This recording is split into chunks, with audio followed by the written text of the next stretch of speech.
want war. Crying babies looking for food. Starvation, the recipe, people subdued. When the people you trust got it in for you. Deceit is the word of the day and every clue. Don't let it go, it's from the days of old. Time is up, but some still do not know. Can I make up my mind? Is it worth the dime? Do I have to take a minute just to make it mine? Life's never fair, but don't listen to the TV. Go out and take a listen to the streets with the people in the slums and the homeless bums with degrees and degrees sitting under a tree. It's not easy in the world for the poor man, the one that brought you to reality.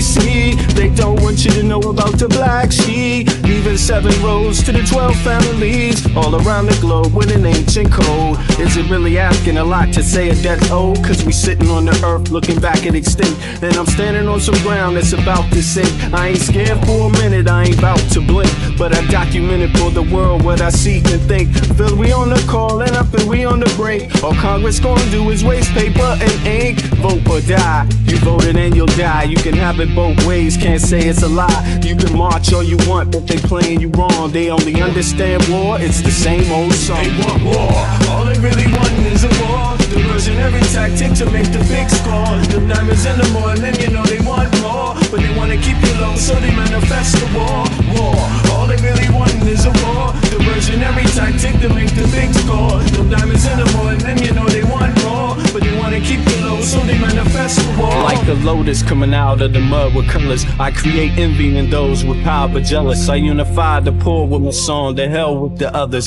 Descended the way they treat indigenous brothers, cause I understand we link forever. They try to hate us even though that we keep it together. I'm not talking about controlling the air or the weather, I'm talking about maintaining the truth, the high endeavor. A rebel drops bombs in the midst of trouble. The free world counterattack and now there's double, but nature gets the shit in the way to settle. If you stop the machines for a minute you might hear, but they won't cause the TVs whisper in the ear. And capitalism has eyes that don't tear, and they cloud up and get crazy and won't stare. And like an ad, it's hard to get an ass to listen. Living like this is like living in prison. It's hard to keep hope when you're living in prison. The spiritual thoughts, so yes, the mental prison. The outside, yes, it's got to get through. Something's gotta die, so something here can live. Your life is nothing if you got nothing to give. Keeping the spiritual, yes, disguised as religion. Controlling your mind, the mental prison. They want war, all they really want is a war. Diversionary tactic to make the big score. Them diamonds in the morning, you know they want more, but they wanna keep you low, so they manifest the war. War, all they really want is a war. Diversionary tactic to make the big score. Them diamonds in the morning, you know they want more, but they wanna keep you low, so they manifest the war.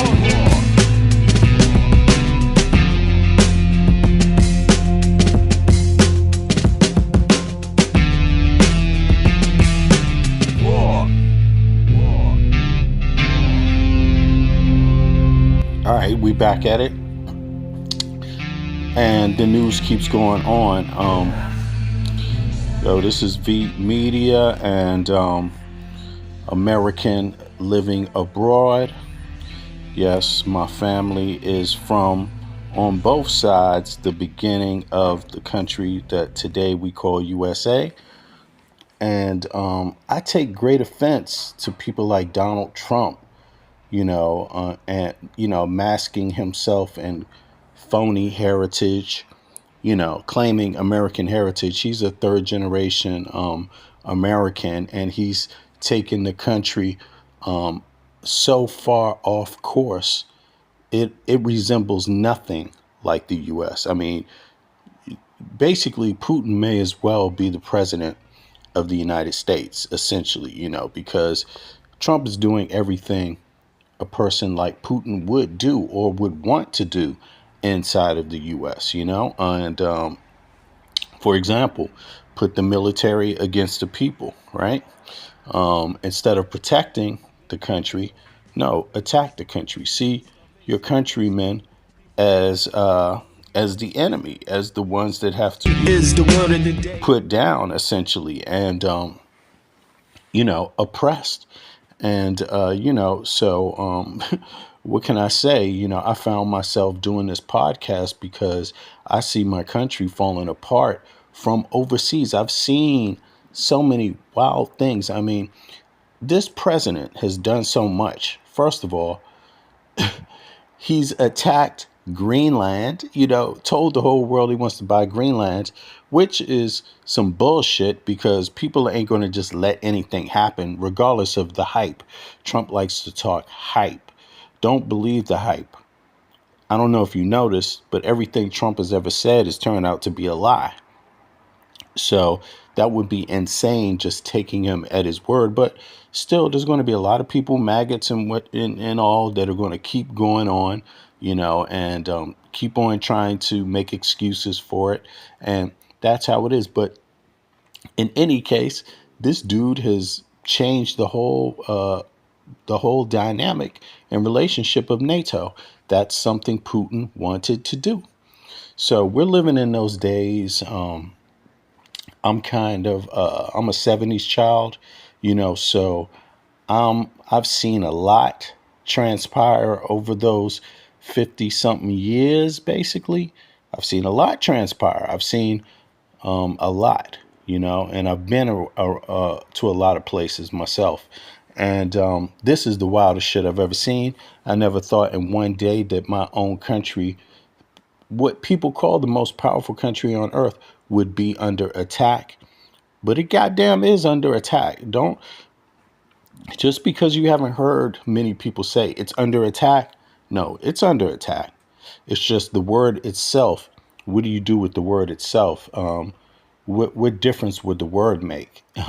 People should just should just trust in what they see. Something is terribly wrong, and if the people of the United States don't get busy to fix that problem, you ain't going to have a country. And you've heard people say it. Gavin Newsom has said it. And if you pay attention, you will hear people say it. It's really time to get busy now, because you won't have a country now. There's some midterm elections coming up. And those midterm elections, people need to focus on. I've heard so many people talk about what they expect more out of a party, Democratic Party or any kind of party. And I'm like, yo, man, when your goddamn country is under attack, you need to put that party shit down and understand, what are you going to do for your goddamn country and your own inheritance? Because Donald Trump wants all your inheritance. For all the peoples whose family's been in the country for centuries, Donald Trump wants all that. And he's been there for what, two generations? His grandparents came. You know what I'm saying? That's not that long. That's a lifetime. That's just one lifetime. That's not that long. You see what I mean? And he wants everything. Him and his crew, Elon Musk, wants everything. They want everything. They want to make American citizens slaves. And they definitely want to do it. They think American people are so stupid. They look down on American people. And so why not? And you know what? A lot of American people are goddamn stupid, because look at MAGA. Look who dragged in the devil. Look who brought the wolf into the hen house.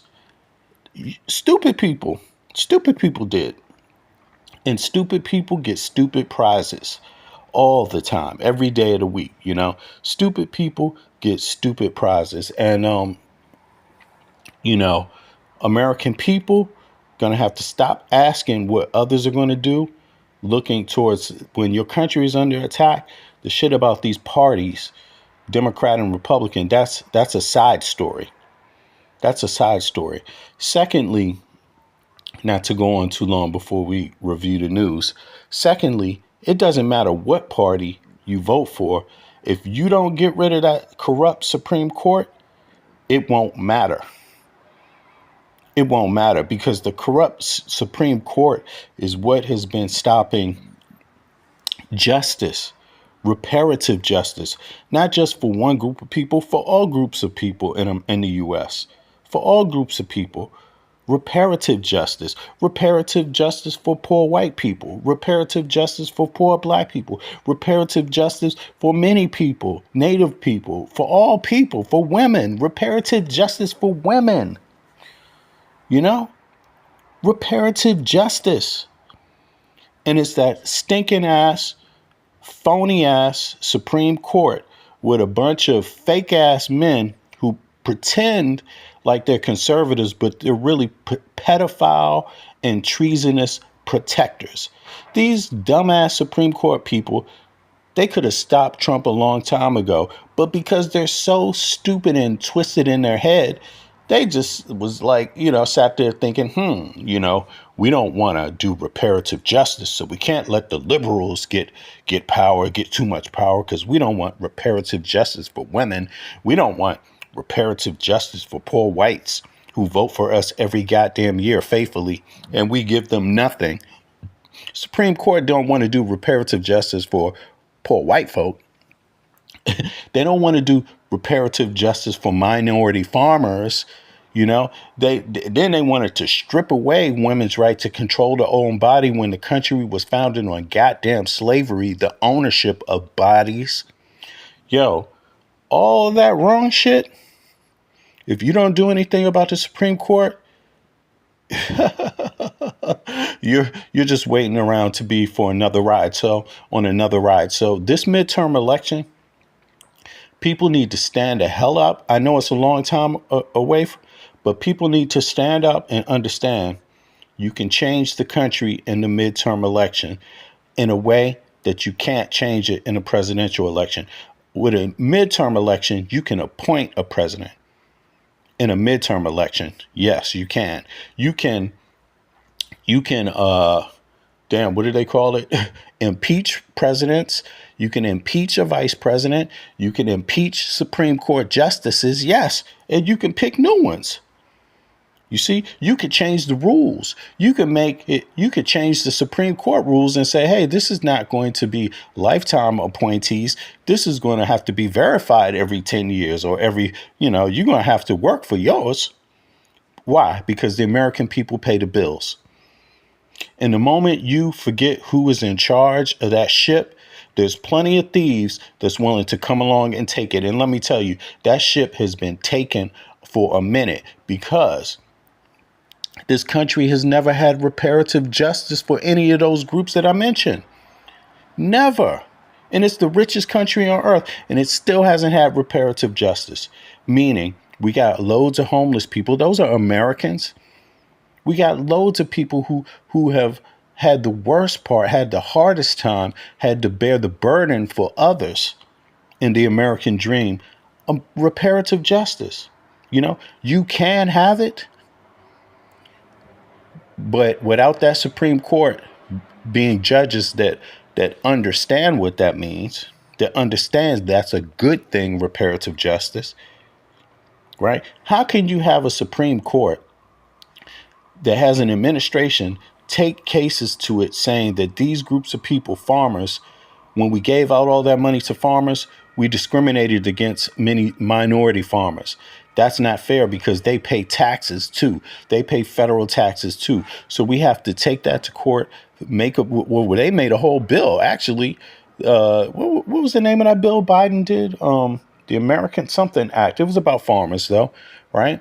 Reparative justice for farmers that got discriminated against. The federal government gives the money to the states, and the states didn't all do right by the farmers. They didn't distribute the money fairly. They discriminated against certain farmers because of their background. Well, those farmers pay federal taxes. Okay, you can't do that in a healthy country. And what did the Supreme Court do? And they shot it down. You see what I mean? Student debt loan, they shot it down. They shot down student loan. How many people in other Western countries are living their whole life with student debt? But you could change that in a midterm election, and don't let anybody tell you that you can't. You can. You definitely can. And if you don't know that, then you're a goddamn fool. You need to be told, and you're getting told today. And I got no problem telling you. By the way, I live in a wonderful country. The country's called Denmark. As an American citizen, I have health care. My kids get paid to go to school. If I want to go back to school tomorrow, technical school, university, whatever it is, I can just go. And I get paid. Anybody does. Kids, adults, whoever. Now, just like the healthcare, kids, adults, whoever, right? Now, I wish Americans could do that, because Denmark found a way to do that and make sure that every month after they pay their taxes and they pay their living expenses, their essentials, housing, food, water, electricity, mobile phone, whatever, transportation, clothing, right? After they pay all the essentials, they come home with more money in their pocket on average than the average American does. All Europeans do. That's something that can be fixed, but that has to be something that is done with a reset of the United States of America in terms of fairness and a system that works for all. A system that works for all is a strong system.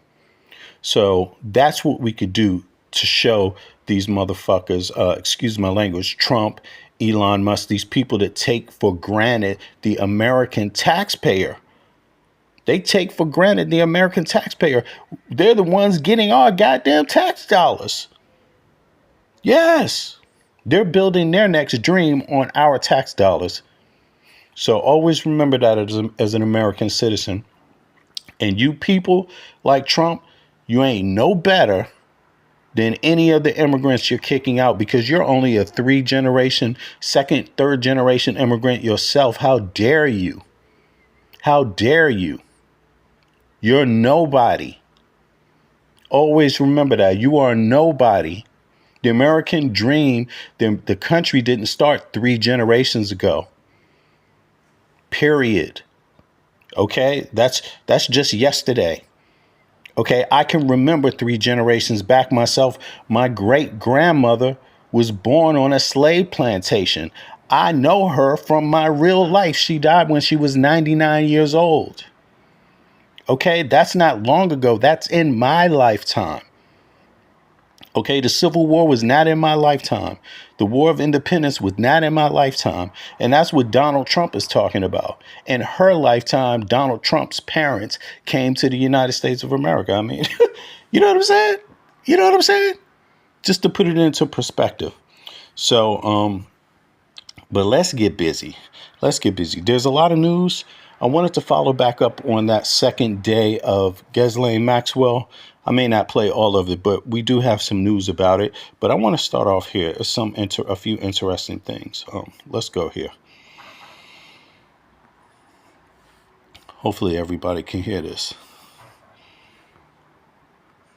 In the US and UK called entitled The Rise and Fall of the House of York. It's by a British journalist by the name of Andrew Loney.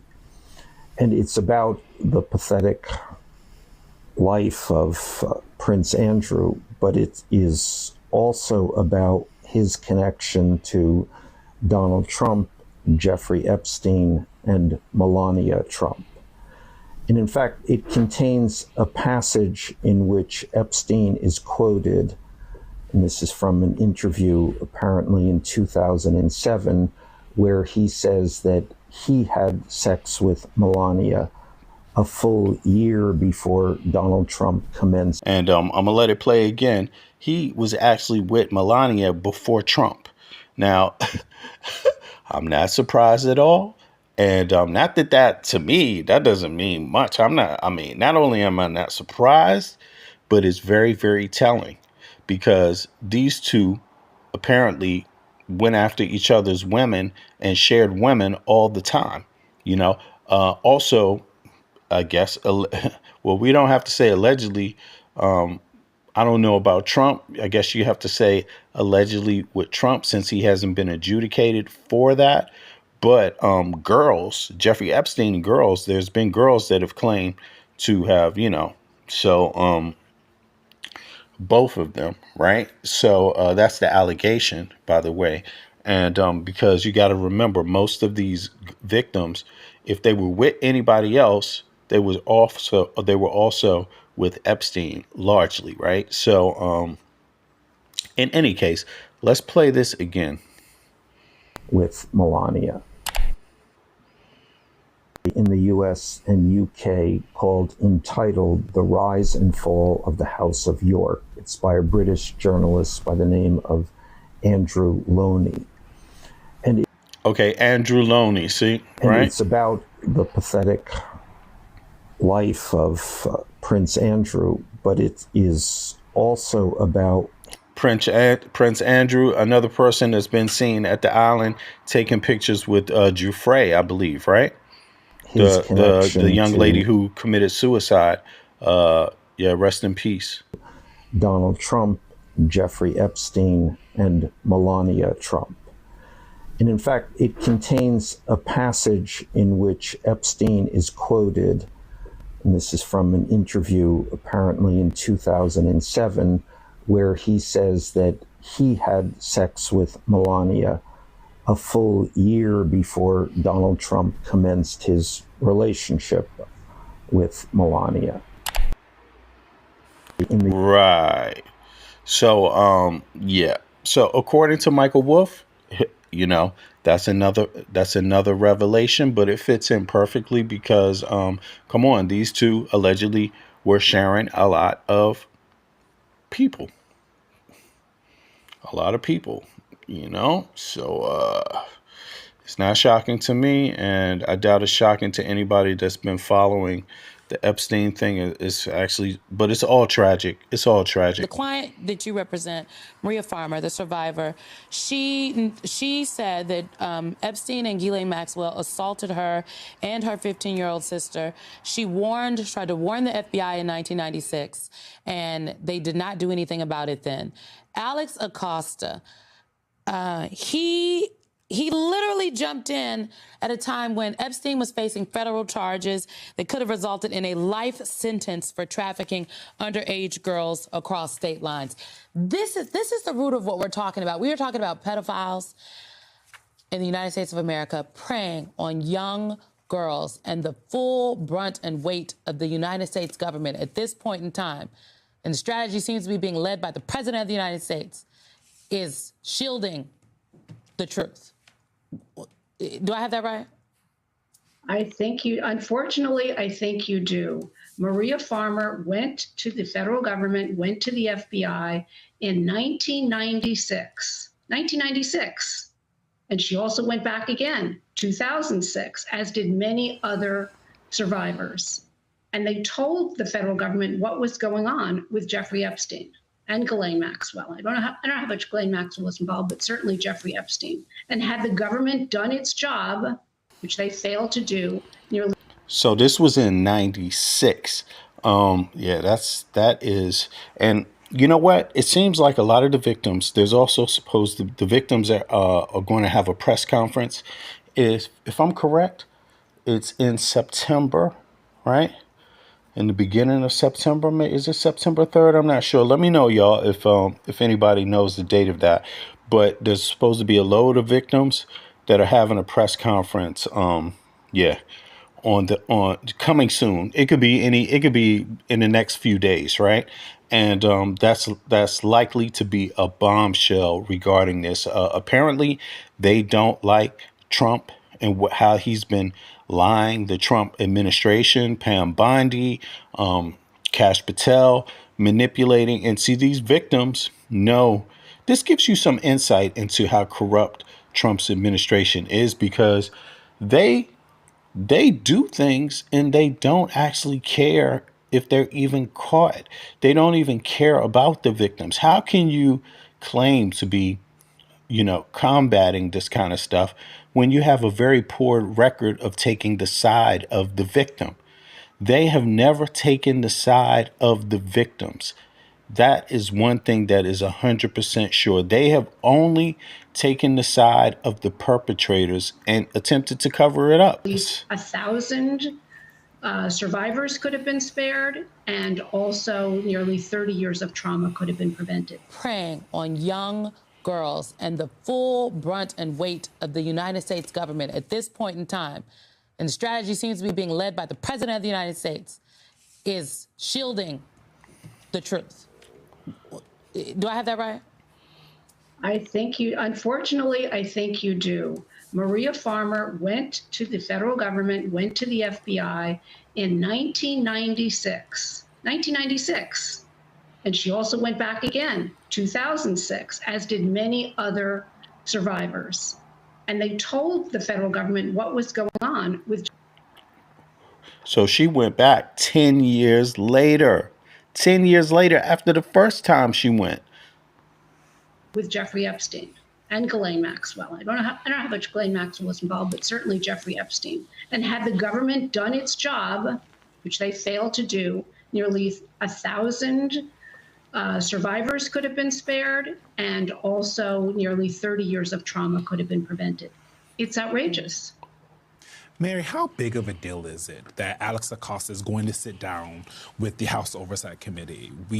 It's not going to be live. We're not going to see it. It's going to be behind closed doors. There might be a transcript that's being reported, but how big a deal? Right. So that tells you right there. That they plan on keeping more secrets. And again, American taxpayers, through your tax dollars, it doesn't matter if you're a poor person from Nebraska, white or black. It doesn't matter if you're a poor person from New York, white or black or Asian. It doesn't matter if you're poor from LA, poor or middle class. It doesn't matter what your background is, Jew, Muslim, Christian, Baptist, evangelistic, any kind of whatever you want, gay, straight, handicapped, not handicapped, right? You're paying the money for this. And they have the nerve to already tell you that even though you're the one paying for it, they plan on keeping secrets from you. So in other words, you're paying them to keep secrets from you. And it's about sex trafficking and extortion, right?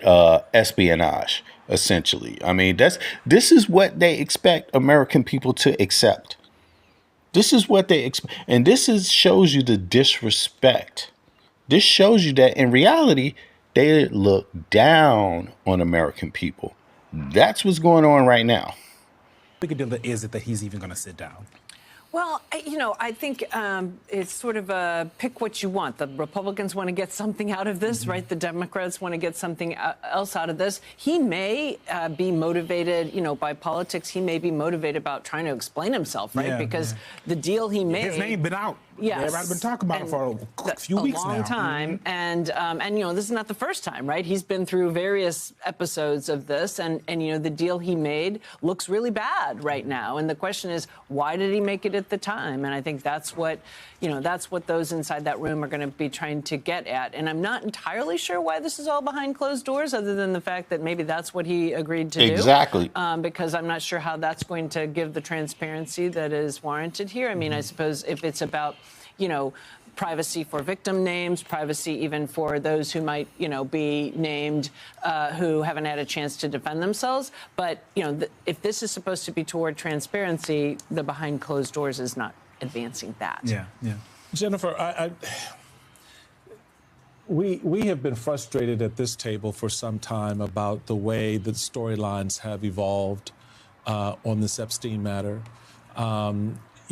Sort of in MAGA, Epstein and Ghislaine Maxwell are part of a big conspiracy. You have the administration in the form of this president denying those relationships, and certainly looking nose down on the victims. I think at best there have been offhanded slight remarks from the administration about the victims here. We've seen so many instances where our system basically shuts down. And everybody does what they can to avoid the truth. My prediction, to Mary's point. And American people, anybody that's American, even the weirdo in the chat, that has some, strange comments here. Let me see here. You're out of the closet. Okay, Ricky Mills. Well, you come tell me to my face, anybody can be a little weirdo over the internet. You know what I'm saying? People are really, have a lot to say. But have a lot to say. You know what I'm saying? I'm good with myself, by the way. And I hope you get some health care, and I hope you get your bills paid, and I hope you get some federal assistance when this next hurricane comes and hits other Americans like you. Okay? I hope you got that taken care of since you got such a big mouth. But in any case, right now, they're telling you, I mean, if you listen to this dialogue, it's already gone left in the media because the whole concept is that these people get paid to withhold secrets. That's just exactly what it is. And American people have gotten used to that. They've gotten used to it to where they accept it. And over a long period of time with this Epstein stuff. I mean, you see, this Epstein shit has been going on for what, decades now? Just keeping the secret has been going on a decade after people found out. You know, it's 20 years. That's a lot of time to be controlling and keeping something secret from a population of people that mean anything. Now, if you don't mean a goddamn thing, I could understand 20 years. Hey, fuck it. That's just 20 years. You could do 50 more. Why not? Why not do 100 more? Because who are you in the first place? I mean, you're not special, right? Are American people special? Apparently not. Because this is exactly the type of shit that's not supposed to be a secret for 20 years. It's not supposed to be kept secret. Obviously, there's something very, very bad in that. Whatever it is that's going to be exposed basically exposes the whole. And way too many people getting over on the American people. That's what that is going to expose, likely, which is why they've been withholding it for so long. You see, because what are you supposed to do when you got people like this? Look at what they say. Just check this out. This is what they say. This is what they say. None of the victims today have been informed about the facts that Maxwell was moved. And that, is another just kind of slap in the face. It's also, I think, really important. There's an element of re-traumatization here. Because one of the things that Maxwell in particular did so effectively is she would taunt these victims, and she would say, or people that would be in a position to know things, and she would say, you can't do anything because we own the police. We own the FBI. We own the district attorney's office. And so that had a really chilling effect on people that may have been inclined to come forward. And this... So when you have people telling victims that, and this is what they were telling them 20 years ago, and you still haven't seen the files, what does that tell you?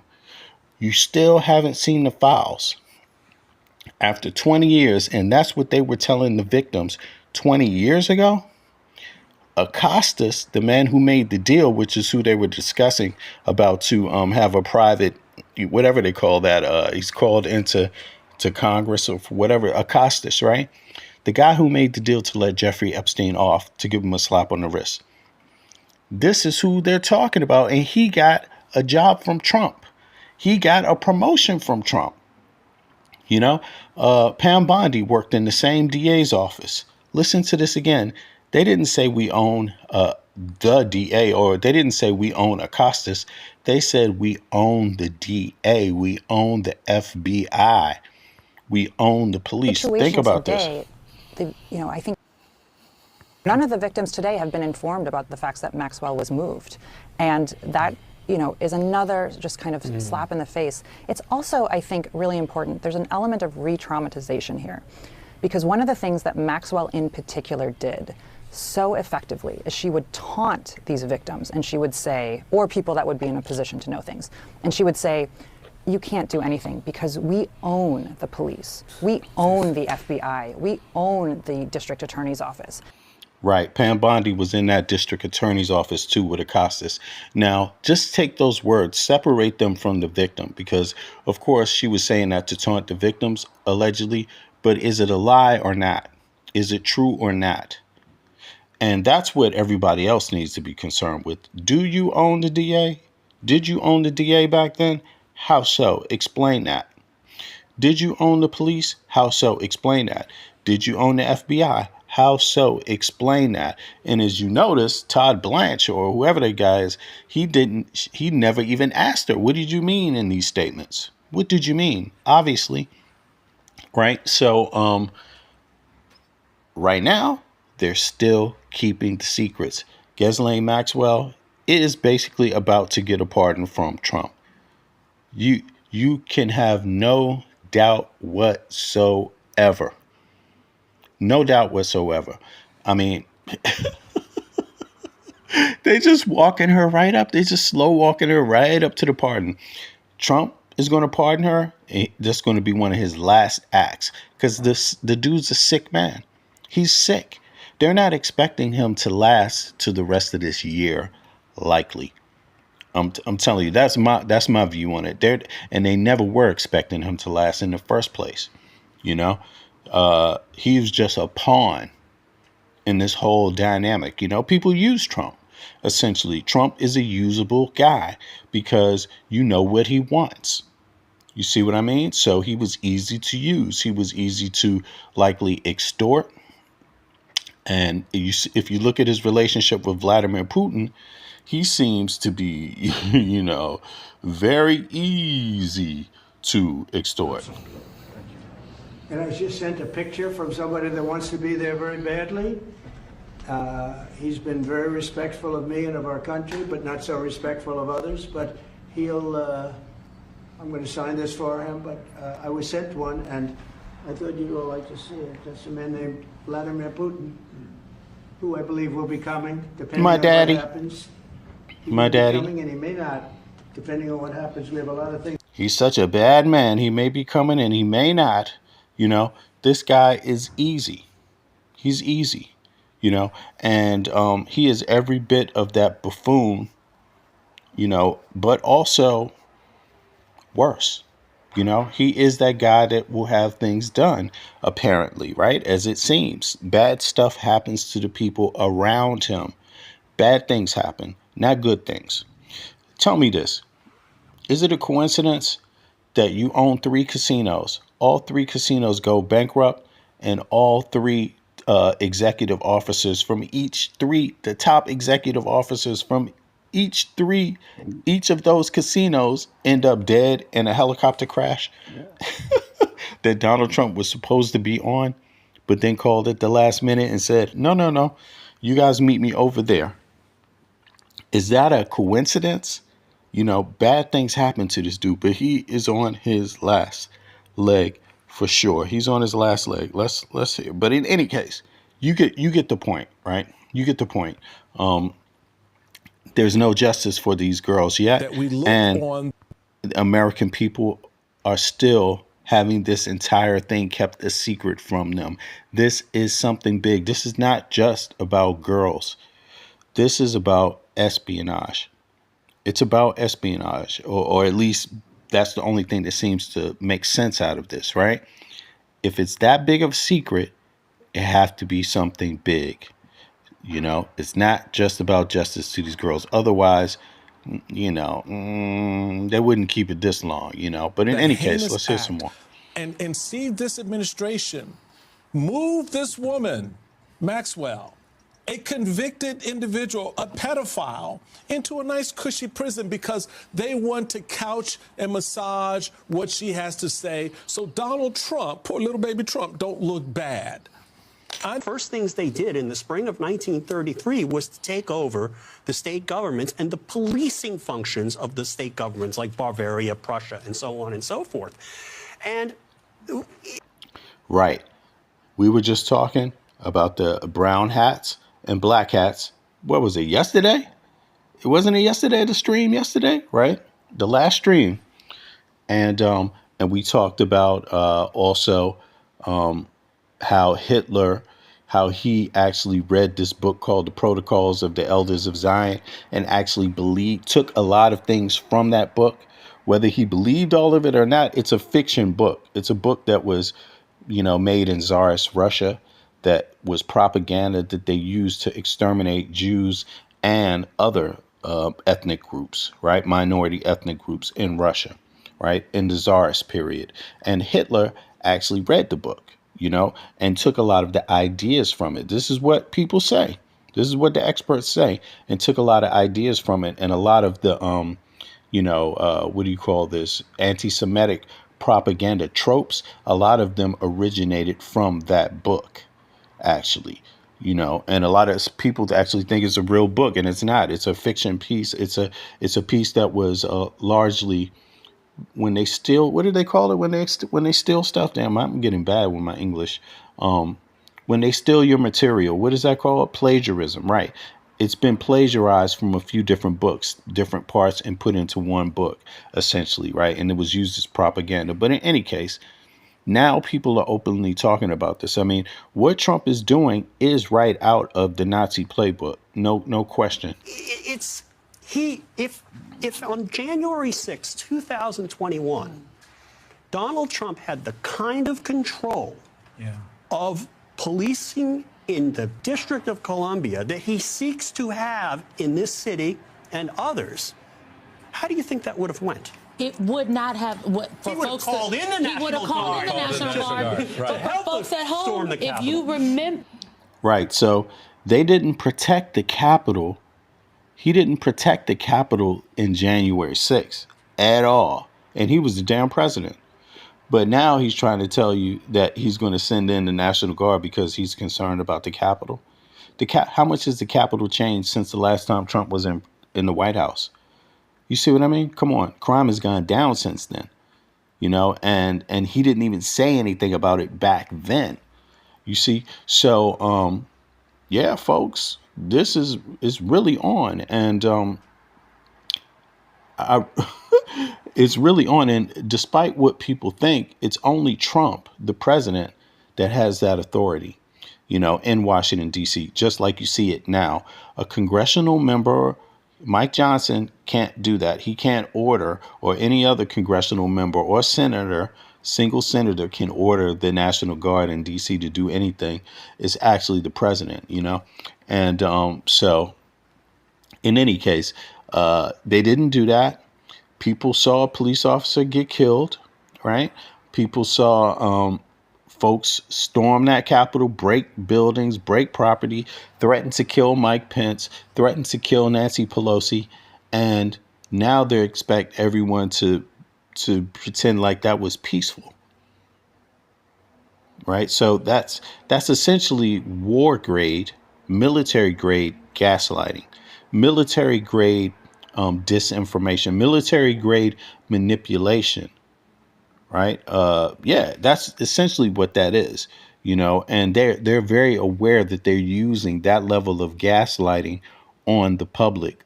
They're very much aware of it. And people, it's easy for us to forget because between COVID, January 6th, so many things have happened since then. But on January 6th, history will record. And if you talk to anybody who knows, it was the Metropolitan Police Department. It was. Oh, by the way, to the listeners and not only the folks in the chat, click the like button and subscribe if you're not subscribed. I know if you're in the chat, you probably subscribe. But if you're not subscribed, subscribe anyway. It was DC's MPD that if they were not there, the Capitol would have been overrun. That's right.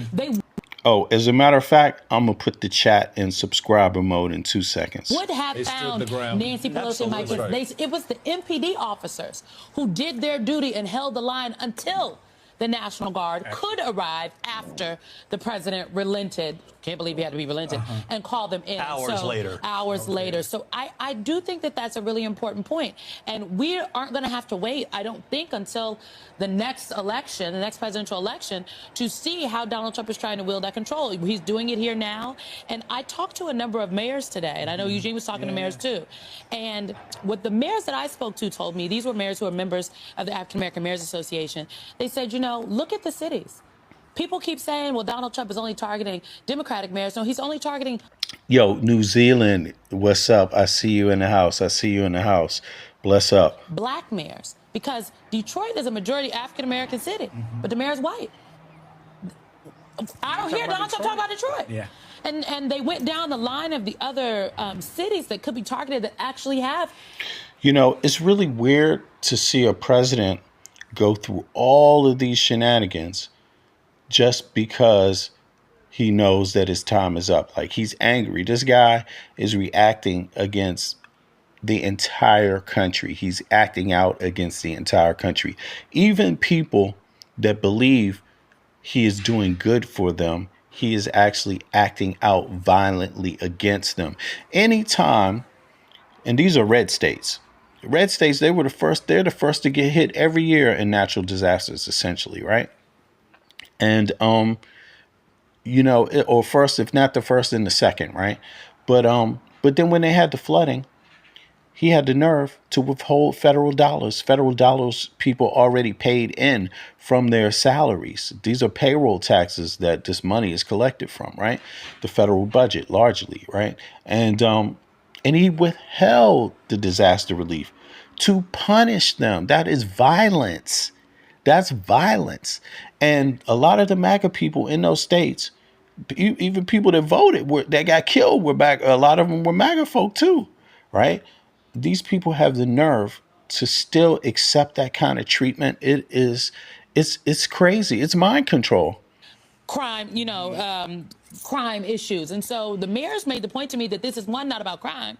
This is about control and about using black leadership as a scapegoat for his authoritarian takeover to be fomented. And some people are going to be okay and go along with that. And we're seeing it here. We saw it in LA, and we are going to see it in Chicago. Well, part of the thing is when you have. All right, so everybody knows that Trump is in D.C. now. The feds are in there. The ICE is in there. The National Guard is in there. I don't know what's not in there, right? Pretty soon they're going to be sending anything else. I don't know. What else can you send in there? The military?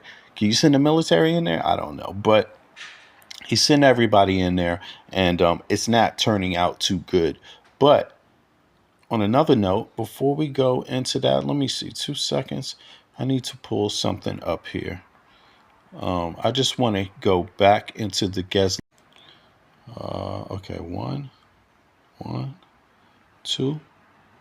Yes, let me bring this up, and then I'm gonna bring the actual audio back up.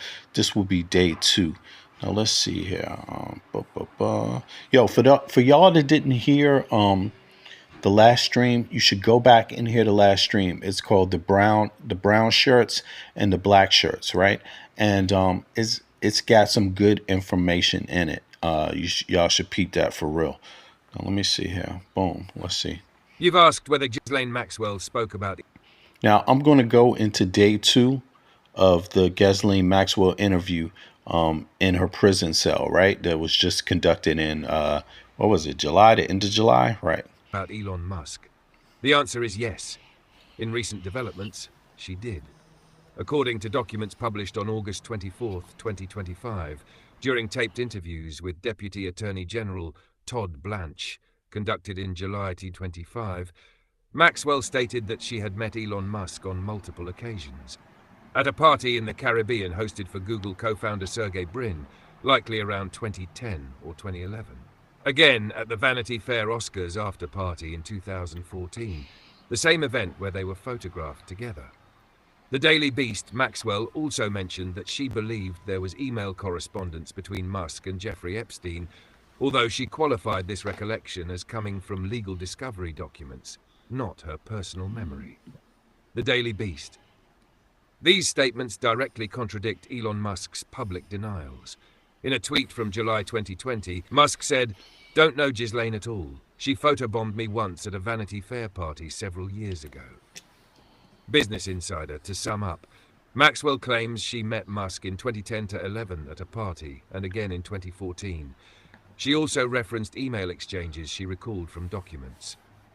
Musk's position, however, remains that he does not know her and that the 2014 photo was just a photobomb. If you'd like, I can dive deeper into the transcripts, the nature of those emails, or how this has played out in broader media. All right, let's hit the next one. How many of y'all heard about this? And what do you think? Why do you think Trump decided to mention these names? Now, these are names Trump mentioned, a few of them, right? He mentions Elon Musk, and then he mentions another guy in this, the co-founder of Google, right? Now, why do y'all think Trump did that?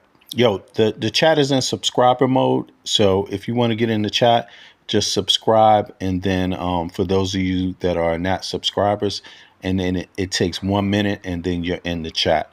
But But for those of y'all that are, how many, I mean, why do you think Trump mentioned these names? To me, it sounds like there's something there. Obviously, it's a twisted guide. It's really interesting trying to figure out Trump because he does things for the most pettiest reasons, but at the same time, you know, they could be quite callous, so you can't underestimate it necessarily. It could be something there because he's desperate right now and he's trying to do anything to get people off of his trail. So if there's another pedophile out there, he would throw them under the bus if they weren't, connected to his squad, I believe. You're asking whether Jeffrey Epstein and Sergey Brin, Google co-founder, had any personal or business relationship. Here's what reputable sources reveal. Oh, Bits, what you said? Let me see something. Bits just said something. Let me put that up there. Bits says, as the days roll on, I get more and more sure that even Trump's supporters are having issue with using him as a front for their racism and misogyny. And that's bad because, to think that racist and misogynist people have ethics is crazy, but they are, because what could be worse than being a racist and misogynist? A racist misogynist that protects pedophiles. I mean, but that is what they are. That's what they are. That's what they are. That's what they are. Right now, that is what they are. Forget what they were a week ago or a year ago or what they thought they were. Right now, they're the ones protecting the pedophiles. That Supreme Court, that Congress, right? I mean, all of the, look, Brett Kavanaugh. How much of a coincidence could it be? Look, what's this guy, Pete Hegseth, his spiritual advisor, the Christian dude. He got he wrote a recommendation for one dude that was a rapist to help him get out of jail early or something, or get something early, his time reduced or something like that. There's a lot of stuff going on there with just sexual deviancy and things like that inside of this right wing. There's that prostitution, gay prostitution scandal. Apparently that came out, right? A lot of these guys, now don't get me wrong. I'm a believer that you own your own body. Nobody else owns your body. Nobody else should tell you what to do with your body, period. You tell yourself to. I call that anti-slavery. Anti-slavery. Nobody owns anybody's body, right? But apparently there's some gay sex workers that have said that a lot of these GOPs in DC, representatives, GOPs, right, for the Republican Party, congressmen or whatever, maybe senators, are a lot of the conservative ones, even the ones writing, signing anti-gay legislation, have undercover, down low relations with male prostitutes. Like, facts. This is just insidious. It's insidious. It's insidious. Business connection. Epstein and Brin. Facilitated entry to JP Morgan court documents indicate that Epstein introduced Sergey Brin to Jess Staley, a JP Morgan executive, around 2003 to 2004, paving the way for The Brin grinder to become crash. a client of the bank's private wealth division, Benzinga, major client relationship. By 2011, Brin was one of JP Morgan's largest private bank clients, with over $4 billion in assets under management. Benzinga, Epstein as tax advisor. Epstein played an advisory role in setting up a grantor retained annuity trust, GRAT, for Brin in 2007, helping with tax-saving financial planning Benzinga, advisor to the Google founders. Legal filings and internal JP Morgan documents referred to Epstein as the advisor to the Google founders, underscoring his intermediary role Nation.k. Personal or social interactions, dinner and social events. In 2011, Brin reportedly attended an elite private dinner organized by Edge founder John Brockman during a TED event. Epstein was also present, despite being a registered sex offender at that time. Business Insider, Ooh. Okay, despite being a registered sex offender. So he was at a private dinner with Epstein after the Florida shit, after the Florida stuff. That is crazy. So he had to know about it. That's the same thing. A lot of these guys try to distance themselves from Epstein, but I mean, but my thing is not to be malicious. I'm not concerned about punishing somebody just because I don't like them, or they do something I don't like.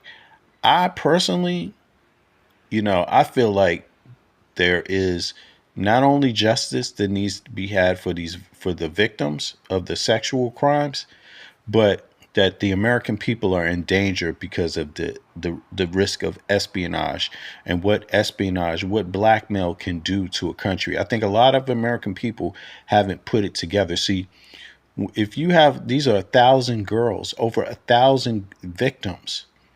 So you got to ask yourself, how many people were participating in raping these victims? Who are they? What are their positions in life? Are they judges? Are they congressional members? Are they senators? Are they what are they? Presidents, vice presidents? Are they cabinet members? Are they anybody? Influential people? Are they techies?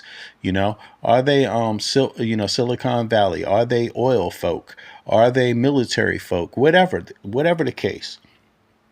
That in itself, having compromising information on any type of person in those areas is dangerous, is highly dangerous to American people's lives. But also, you can't be a free society when you have loads of people out there with compromising shit, and people could be blackmailing them. You don't even know what's going on in that scenario, right? So I think American people, even if you didn't care about these girls, which would be really fucked up. Like, how could you not care about them? But at least be smart enough to care about being American and to not want anybody that's in any position of power over you to possibly be blackmailed. You wouldn't want a foreign government doing that, and you wouldn't want people inside of your country being able to do that. It just is not a good thing. It can't ever be good, But in any case, let's go to day 2, y'all. I hope everybody's ready for this. I want to see what the deal is. I'm excited to hear it. We ended at part 4 on day 1. So now I want to flip over and see what it does here. Let me see. Is this day 2, part 1? Let's see. Is the volume up? Can y'all hear this? Hold on 2 seconds. I can see it didn't play part 2.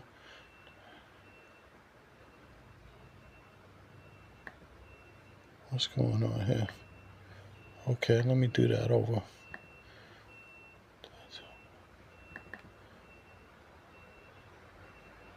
Good morning. Today is Friday, July 25th. The time is 9:24 a.m. My name is Spencer R. Horn. I'm the Assistant Special Agent in charge of FBI New York, and we are here for a recorded proffer agreement with Ms. Maxwell. Good morning. Good morning, Ms. Maxwell. How are you? Good morning. Good. So the proffer agreement we signed yesterday, there's a place on it for us to all kind of initial. It's exactly the same document, and you'll see your signature. If you can just initial right to the left of right here, right there, and then Mr. Marcus will initial as well. Thank you.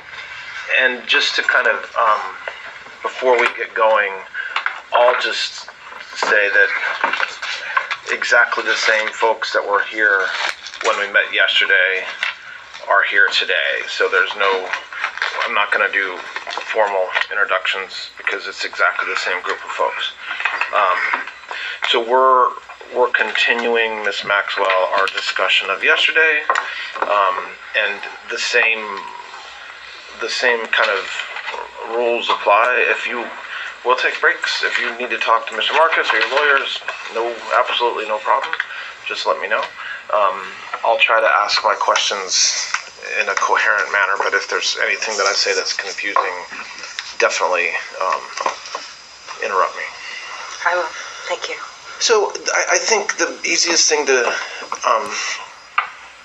start with is there anything that we talked about yesterday that we're going to go through some more names. I think that that's one of the places that we.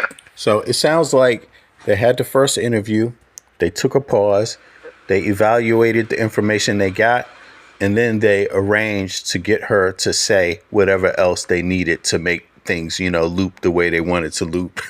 Interrupted just because there's a lot of names, but aside from additional names, is there anything that you wanted to kind of follow up on that we talked? Keep in mind, they're not asking. Keep in mind, look, he's there, right?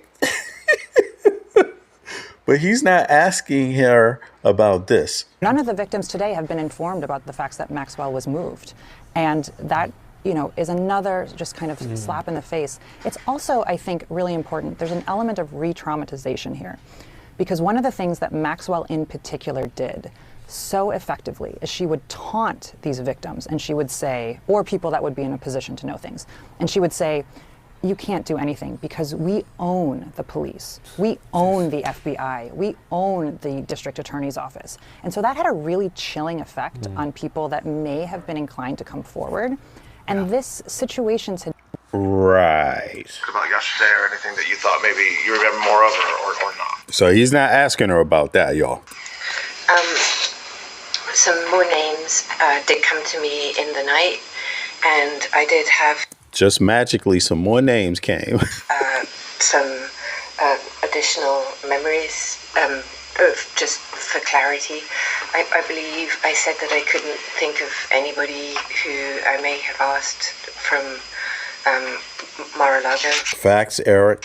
But then I realized that I was, the allegation at least is that I met in Mar-a-Lago, so I felt that I needed to address that. What was that? To leave that hanging, Hold on. because that seems weird. No, circumstances. What was that? Also, I'll try to ask my questions in a coherent manner, but if there's anything that I say that's confusing, definitely interrupt me. I will. Thank you. So I think the easiest thing to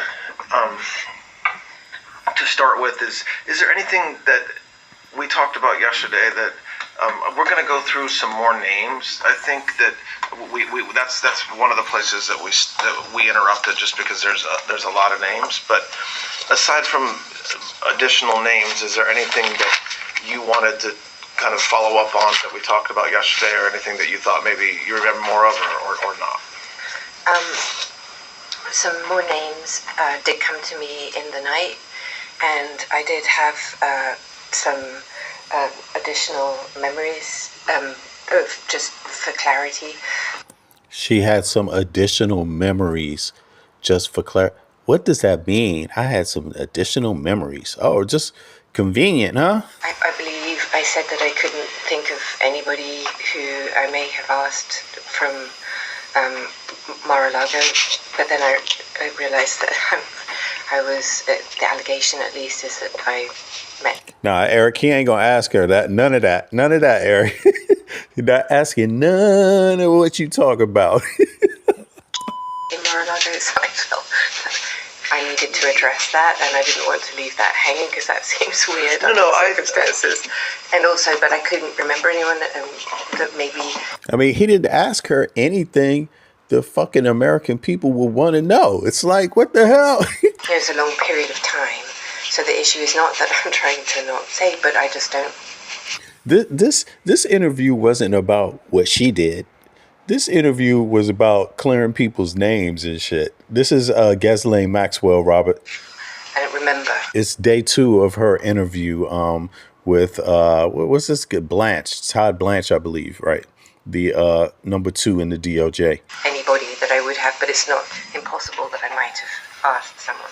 I don't know exactly what you said yesterday, but I don't think what you said yesterday is different than what you just said. So yes. Okay. I just wanted to be. I just didn't want to feel that I had said no to something, and that it didn't.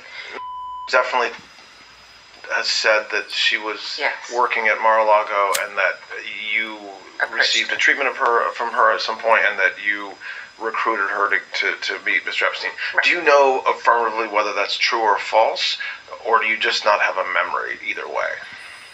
I really don't believe it's true, but...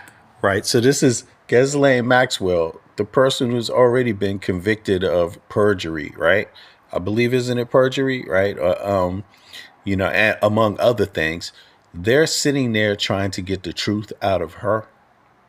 I mean, imagine if wouldn't you like your criminal trial to go that way? I mean, you know, this is the criminal questioning that you would love to get. I mean, this is ridiculous. I know that I did go to spas, and if I met someone, I did ask if they're home. So in the realms of possibility, it could have, but I have no memory of it. Okay. And I don't believe that it's how it went down, but I don't want to.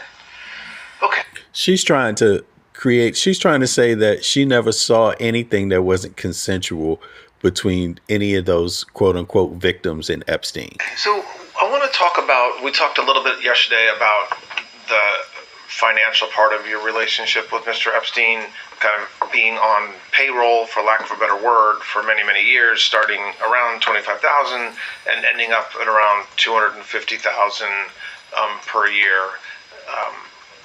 There's, as you know from your trial, there's banking information that shows a ton of money being sent to you from Mr. Epstein over the years, I think totaling something like $30 million, something like this. What's? It's interesting because for a lot of reasons, but like you said, Morgan and Robert, it's interesting in this way too, because check it, this guy has never interviewed her before anyway. So he wasn't part of the prosecution team, right? I don't believe. And so in my mind, I'm thinking if I never interviewed her before, and especially if I don't believe the past prosecution, right? If I don't believe anything in the past prosecution, why wouldn't I conduct an interview probing the same questions, but just in my own way? Just wouldn't you want to know as much as possible when you're given the opportunity to? And it just seems like the only thing he did was get in there and try to clear a few people's names. He didn't ask her about nothing, really. It's almost as if he presumes she's innocent. Why was that money sent to you? Like, what was that for? Well, first of all, I dispute the characterization that the money was sent to me. I mean, they're just giving them, it's like he's giving her the opportunity to rape-splain, basically, you know, sex traffic-splain. Okay, so tell me what, I am stuck with the witnesses at trial and what was said at trial on that issue. So what is the, what do you dispute about that? Well, I believe, I don't have full recollection. I'm not even sure I ever saw what they accused me of, but my belief is that money also contained money that was for a helicopter, for instance, that I never owned and I was never mine. And in other words, money was sent to you that you then used to purchase things, or? Well, I'm not even sure that I purchased it. So those accounts would be controlled by his accountants. Here she goes. I see you, Tia. What's up? Look at this. She's about to take everybody on what did Trump used to call this? They used to say that about Trump and how he spoke. He would just go all around and around. What's the term that they used? She's about to do one of those.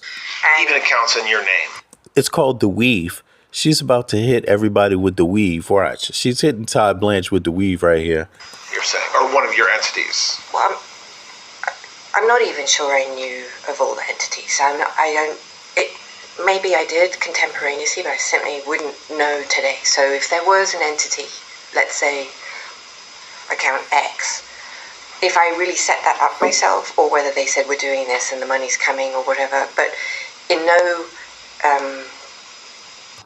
She's literally rape and trafficking splaining. Substantive way? I can't think of the right word. Did you have control of this? I had no control, is what I'm saying. So when the government when there was testimony or the government admitted evidence that showed, for example, $5 million in 2002 coming from Epstein to you, okay, what you're saying is that that happened, but that the you there wasn't money, that he wasn't giving you money. I'm not going to say that for everything, because maybe there were accounts that money was sent to me, but I can say that I know, like the helicopter, I can definitively say. I'd have to look at all of them to be accurate for you, but to explain how or why I could be receiving money, and I certainly did, so I'm not disputing all of it. But when you said that, let's go back and look at why did money have to go into your accounts or account that was controlled by others but in your name to like purchase a helicopter? Oh, that's a very good question. I'm not sure I know the answer to that.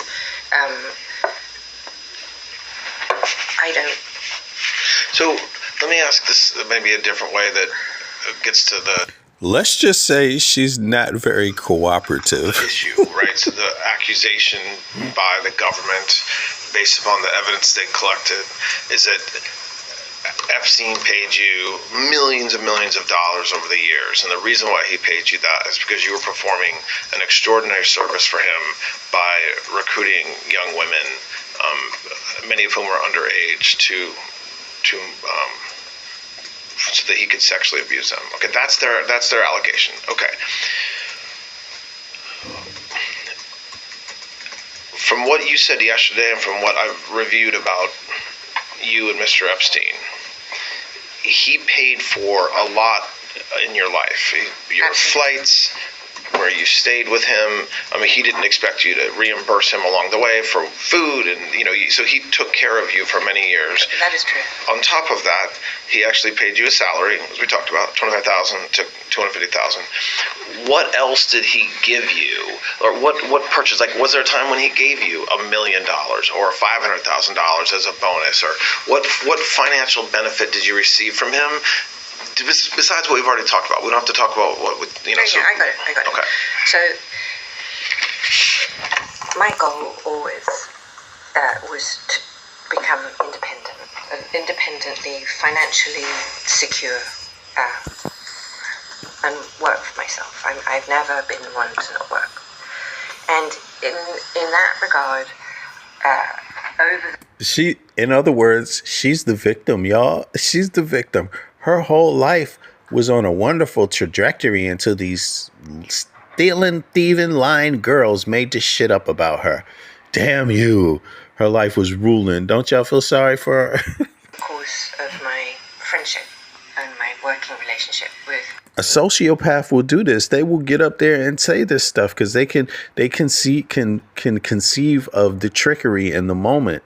They can follow through with it. You know what I mean? It's sad, but she's willing to lie at a moment's notice. And if you heard on day one, she even cried. The initial one, she just like came out crying on this shit. It's like, yo, be very careful with a person like that. Epstein, I expressed to him my desire to be independent of him everywhere, just to be freestanding.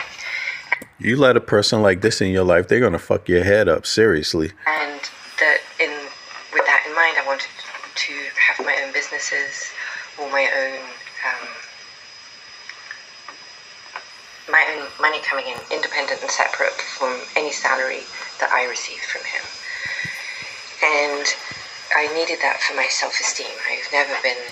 another emotional, narcissistic. I needed that for my self-esteem. Pity me. Ooh, I was so broken down. I needed that for my self-esteem. And, she makes it... You never hear her mention any victim. She's talking about herself like she's the goddamn victim. This is real sick stuff. Exactly, Robert. This is sick.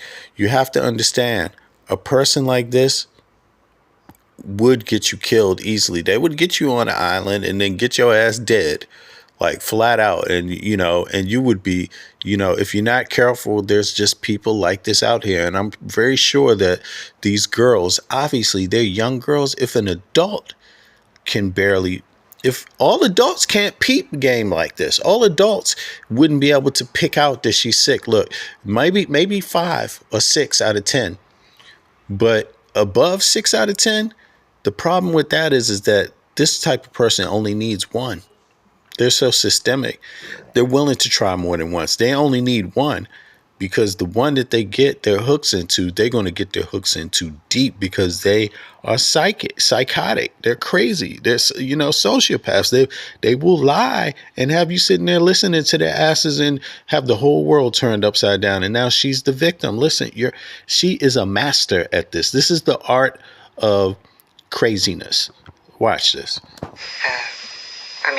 Obviously salary, and it was a very generous one. Please, I'm not belittling the sum of money because it's huge, but I was brought up to work, and I was brought up to be my own, the first time. Yeah, this is the sob story. She's giving the sob story. If that doesn't work, she's going to go into after all the things fail, then you get to see the real narcissist, but they're going to try all the steps. So I would either propose businesses to him, or he would actually suggest, why didn't I do something? In the first deal that we did, or the first business. Damn, she takes so fucking long. It's like, why do we have to? Lady, just tell us what we want to know. That we had, or I had, and that he financed for me. So he loaned me all the money to enable me to do this, and then I reap the profits, which I don't remember now, because we varied over the deals. Doesn't she sound just like Trump? All of this, I don't remember now, could have been. Peep game, y'all. Isn't this exactly the bullshit that Trump does? It's the exact same psycho shit. It's the exact same shit. She even have her own version of the weave. But right now, she is just like, I don't remember. Trump never remembers. It's always could have been. That we did, that I would give him 50% or 25%. It was sort of, it was random. And I can tell you what it is. So it was in Palm Beach, actually, and it was in real estate, and they sold what was the grounds originally of an estate called the Phipps estate, and then they converted the land that came with that estate into houses, and I did, I think 2 or maybe 3, I can't remember now, but certainly 1 and maybe 2. Can't remember now, maybe 2, right? That's Trump. Possibly 3, I don't think so, I think 2, that then were flipped, and there was a profit. So that would be an example of that, but I didn't have the money. So he lent me the funds to do that business transaction, and then I reaped the profits. And so, but when millions of dollars. When a financial investigator, like the FBI, looks at accounts, they don't know kind of the conversations you're having. They just see the money. Right. So in those cases, when that happened, when he financed that with you, would he send money to you? So does that explain some of the money? Like, I think it does. I think, for instance, there were 2 gullwing Mercedes that they did with Mercedes and Aston Martin. You can look up, I think, if I'm right, that had all the doors that would come up like this. There were only a very limited number that were made. So I knew that we could get those and flip them right within 24 hours. For those of y'all just coming in, this is Ghislaine Maxwell's second interview, day 2 with Todd Blanche, number 2 of the DOJ. For example, also here's another example of something that you guys wouldn't have known about, is I became a banker. I got my Series 63, Series 67 banking license, and became a broker for like a new minute. And then, because I was day trading, everything I had I day traded through an account, and I think I was lucky more than smart, but I made quite a lot of money doing that. And so when was that? Like what? That's in the 90s again. I think Well, you can find it because it'll be my banking license, right? That'll be something that you can look up, probably. So whatever that is, and I just don't remember when that is. I'm sorry. So okay, so for example, I was doing really well, and so he was like, "How do you do that? Why are you investing in, I don't know, Apple when nobody liked Apple? This is, before Apple or Microsoft. I didn't know Bill Gates, so this is not related to him. But my family. Don't charge with insider trading. Please don't. No, I'm not trying to suggest that. Oh goodness, please no. I had no. That was just a joke. Okay. It's a joke. Yeah, no, all right. Yeah, that's so weird. I mean, this guy's number 2 in the DOJ, and he's like buddy with her, and that's not some sort of tactic. That sounds to me like him. I mean, I guess they will argue, "Oh, I'm just trying to, get her guard down so she could tell more." Okay, yeah, I don't know about that. You can't. Why would I believe Todd Blanche when he works for a lying ass motherfucker anyway? A person that would lie through their teeth, and he's interviewing. How are you going to get her guard down? She's a damn sociopath. This dude crazy, man. That doesn't even make any sense. You will never fool. You'll never fool a sociopath, man. my going back to my family, my dad had given me an account when I was 12, and I had always an interest in business and finance. Not very sophisticated. I'm not suggesting that. And so I like to trade, and so I did, and I did well. And so then I would tell him what I was doing. Now, whether he did or he didn't, he told me he matched me in some other accounts that he had, because he did a lot of. My observation, to go back to what he did, I observed him personally and have personal recollection of him trading with money, a lot, tens of millions, hundreds of millions of dollars. That he was trading for other people, or that was his own money? I want also to clarify something for you, or underline. Wexner was, in my opinion, his closest friend in this time period from when I met him in 91, right? All the way until I don't know, because I wasn't that friendly with, I did travel with Mr. Wexner, but Epstein told me that Wexner didn't want to be seen too much with me because of my family problems. And you mean the problems that your father's company had with embezzlement or allegations of... Yes, that's what I'm talking about. And now, actually, today, not contemporaneously, but today, I don't believe that that's even true. I think it was used as a means to not have me travel with him to Ohio or whatever. It was just a way to park me.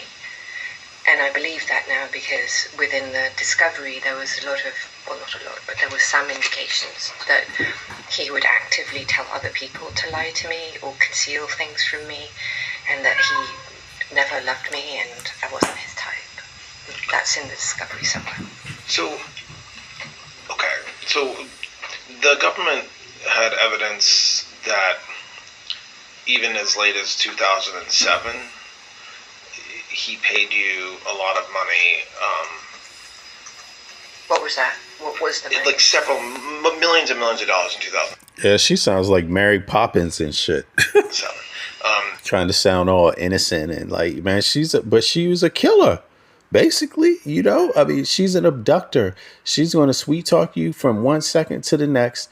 Boom, in a van and off with you, or something very horrible like that. I mean, that is the sick part of it. $7.4 million. What was that for? Was that the helicopter? That's my question. Oh, sorry. I don't know. Okay, so in 2007, I think that's probably the helicopter. That could have been the helicopter, the Sikorsky. Those big chunks like that. I don't personally have any memory of. But she is very friendly. That's the part I don't understand totally. Like, she's very friendly. And to me, it can only mean that that the shit is rigged. Like, she knows that it's rigged, or like, because she's laughing and, you know, to me, it seems like it's weird that I could understand Todd Blanche trying to lie and say I was trying to, you know, something like I was saying before, but, you know, her being so friendly like that, you know, to me, it seems like, nah, she knows something is up. You know, basically already her instincts tell her that, or maybe her lawyer told her that too. I mean, come on, what am I talking about? Her lawyer and Todd Blanche are friends. I mean, this is bullshit, all of it. But I'm trying to get to the part where they start talking about Elon Musk. So let me let it play. Receiving a check from him for $7 million. I just don't. But I would have to. So the answer to your question, to be precise, remember if it went into your pocket. I would remember if it went. He never paid me for services that you just described, $7 million for any nefarious reason. Yeah, I think I understand what you've said about being on the payroll and him helping you with businesses and giving you a lot of life things along the way. You travel with him, eat with him, but there is these massive amounts of money, one-time payments you'd have to trace that, right? So I don't believe that came into my account or I had any control. I have no memory of that. I've no. Well, but if there's records that show it coming into your account, it sounds like what you're saying is that, not putting aside you have no memory of that money being yours. Like that money is not. No, I wouldn't be like, oh yippee, let me go. I got $7 million. Yeah, why is he helping her? I'm going to go buy myself a yacht. No. Or, I don't know, something else. Or move it to some other. No. I don't think if you look, you'll have to check. But obviously you will. I don't think you'll find that money moving to any account other than mine, or it shouldn't show, I don't believe anyway. As far as I read, it wouldn't show me spending it. So, right. Does that make sense? Okay. Yeah, that makes. No, that doesn't make sense. What the? I mean, I don't think there's any dispute by anybody, even your lawyers at trial, that the money went in. $7 million in when? What year? Well, there's several years. In 2007. And? It's 2002. There was $5 million that you were paid in 2002. Oh, well, I'd have to. I don't remember. But okay, so there would be another large sum, but it wouldn't have come from him later. That had nothing to do. The biggest one was in 1999. There's over 18.3 million. I don't know what that is. So what? But but what you're saying, it sounds like, and then if you don't know, we can move on. But what we're talking about, 18.3 million in 99, 5 million and 3 years later in 2002, 7.4 million in 2007. That money adds up to around $30 million. You were not paid that by Mr. Epstein, meaning that's not money you received for your benefit, even if it was put into your accounts. I don't believe any of that was my money. Now, I just, like I said, we did do these things with the cars, and we did, I don't know if any of that money, some of it, if it moves, some of that may have come from the car or a house that was sold that I had an interest in with him. That's possible, but I don't think this money is mine. But also, the record should reflect too that there were times Ghislaine's name was used. For example, Air Ghislaine. Her name was in the name of the entity. It had nothing to do with her. And if you pulled signatures, there's no. What I'm trying to just make sure I understand is that the idea that you were paid $30 million between 1999 and 2007 in order to, by Mr. Epstein, to reward you for recruiting young women, that is, you're saying that is categorically completely false. That is categorically false, correct.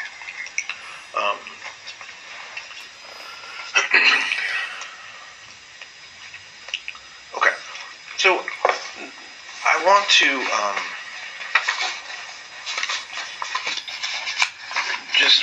we went through several individuals yesterday, and I want to go through just a Okay, couple of okay. more names and ask if you know them, and if you do Here come the individuals. Let's see. know them, how you know them. Do you know Elon Musk? I do. And how did you meet Mr. Musk? I met him in, I don't remember the year, but it's going to be in 2010, 11, something like that, I think, if my memory serves. And 2010 or 11, if her memory serves. You know what? That's when you can never remember. That means you're not helping the person really know much. I was at an event for Sergey Brin, the co-founder of Google, and Sergey had arranged it was for his birthday, and we were, a bunch of us, I don't even remember how many we were, but not many of us, maybe, if I say 40, I could be wrong. If it was 30 or 50, I don't remember, I'm sorry. Went to... Yep, it's exactly. The whole thing is just him just leading her, basically. It's pathetic. Another friend's island, somebody called Mr. Bigotzi in the Caribbean, and not with Epstein. He was not there to celebrate Sergey's birthday. And we were there together for, I want to say 3 or 4 days, something like that, in my memory. And Mr. Musk was present for that. And that was the first time you met him, as far as you know? As far as I remember, yes. Did you know his brother, Mr. Musk's brother? I don't know if I've ever met him. I know that he has a brother, and but I don't think I met him. Aside from that time in around 2010, on the island of the Caribbean for a couple of days, do you know Mr. Musk beyond that time? We met at, I was at the Oscars, and we met at the Oscars. What year was that? Earlier or later? It was post that event, I believe. And do you know whether Mr. Epstein knew Mr. Musk? I believe they did. And the only reason I say that is not from my memory, but because I think I saw, my memory is that in Discovery, they were communicating on email. So you have no personal knowledge of that. It's just what you've seen from the press or from Discovery. And I believe his brother as well, actually. Excuse me? Mr. Musk's brother as well. But like I said, my memory is not. Hold on. She said Mr. Musk's brother as well was at the party. Do you know Mr. Musk beyond that time? We met at, I was at the Oscars, and we met at the Oscars. What year was that? Earlier or later? It was post that event, I believe. And do you know whether Mr. Epstein knew Mr. Musk? I believe they did. And the only reason I say that is not from my memory, but because I saw, I think I saw, my memory is that in Discovery, they were communicating on email. So you have no personal knowledge of that. It's just what you've seen from. Yep, that's what she's alleging. But I believe it's been confirmed there were emails between Musk and then also the Google dude, right? And Musk and Epstein apparently about some business. You know, I guess that's what they say. They say it was about business. You know, I think Epstein was handling something for Musk, some business stuff somehow. I don't misquote me, but I don't want to say the wrong thing, but it's something about business that I believe. But I mean, for me, I'm thinking whatever it is they're doing, I don't care. They could be doing business together. That doesn't leave the little girls out of play. So for me, it's just like whatever they say here is kind of incidental, because once you know Musk has how many babies and is basically looking for girls, right? He's a single guy. He's rich. I mean, why would he, of all people, be immune to little girls if everybody else is into them? You see what I mean? So, I don't believe it. To me, he would have to convince me he hasn't been part of that shit. Too bad for him. I would never believe him again. I think he's highly dangerous. I think he just wanted to buy the U.S. These people are arrogant as fuck, and people should be fearful.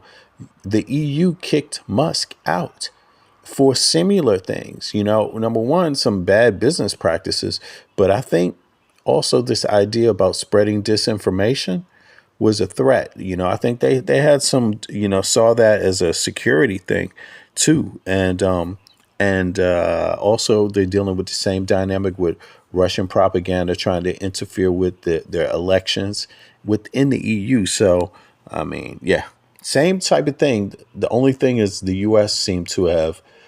we've invited the wolves into the hen house. There's no other way to say it. We invited wolves into the hen house.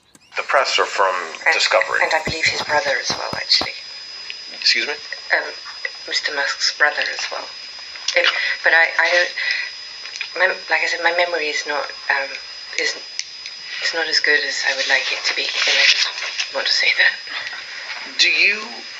You mentioned, I think yesterday in passing, not in passing, but as part of another answer, Andrew Cuomo. Yes. Did you know Mr. Cuomo? Well, only because he was married to Kerry. Yes, okay. And I think I knew his brother as well. He has a brother, right? He's on TV. Right. So she's saying Elon Musk's brother is it. But to me, the worst part about listening to all these people is they all lie. They all lie. So it's just like hearing another one tell another lie, and you have to go through all the things that they all said together to figure out which one is actually saying the truth this time. What's his name? Right, Christopher. Yeah, Chris. You mean the former TV anchor, or yes, the TV anchor, yes. Chris Cuomo? Okay. So, but I would say just socially, I'm not close friends or anything. She said Chris Cuomo. Is that Cuomo? That's the old governor's brother, right? Chris Cuomo, is that him from CNN? Used to be. I think that's what is he on now? Something Nation now, I think. But because I was friends with Kerry and I met him a few times, and I've certainly met his brother as well a few times. Did she say I met his brother a few times too? This sounds like she got a hit list. This sounds like she has a Trump hit list. Let's see here. Let's hear that again. Mr. Musk's brother as well.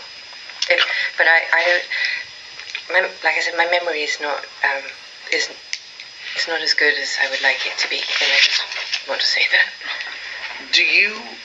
You mentioned, I think... Yeah, we know. With you and Trump, your memories are never as good as you want it to be. Yesterday, in passing, not in passing, but as part of another answer, Andrew Cuomo.